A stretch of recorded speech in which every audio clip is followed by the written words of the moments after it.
खुशी खुशी हुई शादी, 3 बच्चे हुए। अब मां के बहकावे में पति को छोड़ने के लिए तैयार हुई पत्नी।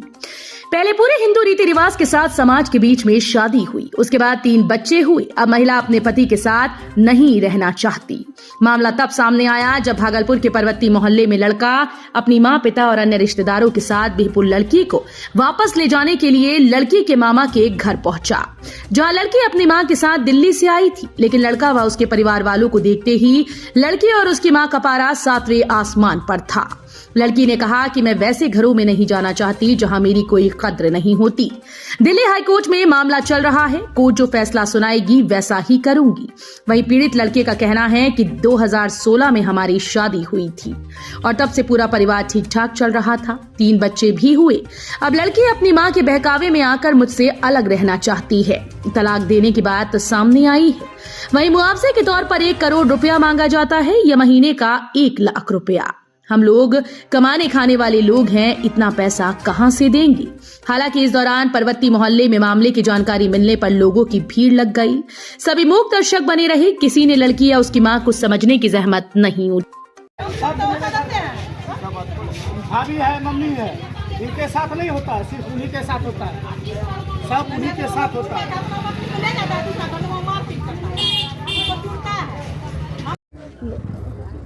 पुता ने वहाँ से शिवनारायणपुर से फोन कर लगे कल, मम्मी से पोता पोती के देखने के लिए आइए, हम दिल्ली जा रहे हैं।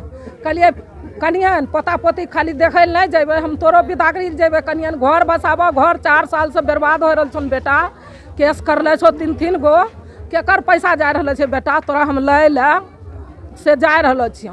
तो आबो मम्मी स्कॉर्पियो 1 करोड़ जो हमसे मांगी है, हाँ, तब स्कॉर्पियो लगा गाड़ी लगा, हाँ स्कॉर्पियो लगे तो कलिए पोता पोती लगे केनो दोनों और सब किन ले लिए, सब चीज ले, तीनों बच्चा ले प्रणाम पाती कर 4 साल से मायके में नहीं हाँ नहीं पुता बोलता है कि ना, हाँ वही बोला कि हम नहीं रहेंगे।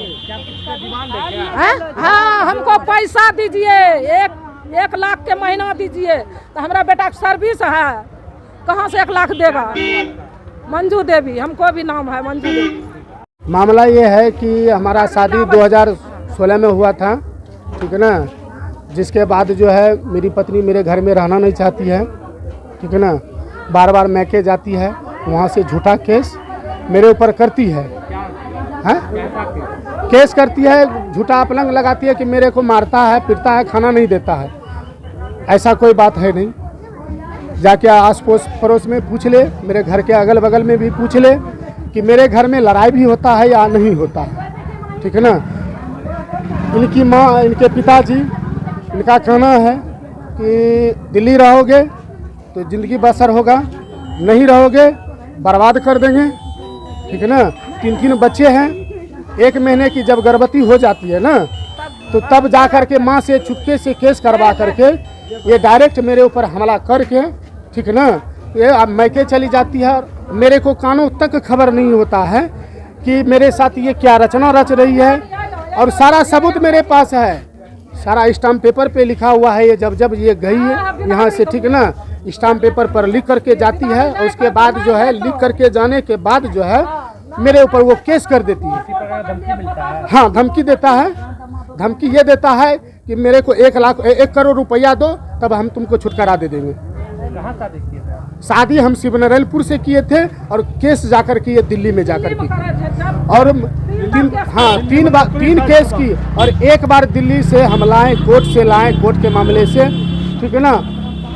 साल भर रही, ठीक है ना। साल भर रहने के बाद जो है हम सिर्फ घरवास में हम नहीं गए दिल्ली, तो माँ से फ़ोन करके कह करके मेरे ऊपर झूठा केस करवा दी कि मेरे को घर में बंद करके रखा है, मेरे को खाना नहीं देता है। पति पत्नी एक साथ, पुलिस आने से 2 दिन पहले पति पत्नी एक थाली में खाते थे और खा भी रहे थे, ठीक है ना। और हमको भनक भी नहीं चला कि मेरे ऊपर कोई कार्रवाई वो कर रही है। नाम बताइए। मेरा नाम सिकंदर कुमार है। कहाँ के रहने वाले? मैं थाना बिहपुर के रहने वाले हैं। यहाँ आज कहाँ है? आज हम भागलपुर आए हैं, ममिया ससुराल है यहाँ, ठीक है ना। हम उनके दरवाजे पर आए हैं। मेरी वाइफ, ना तो हमसे बात करती है फ़ोन पे।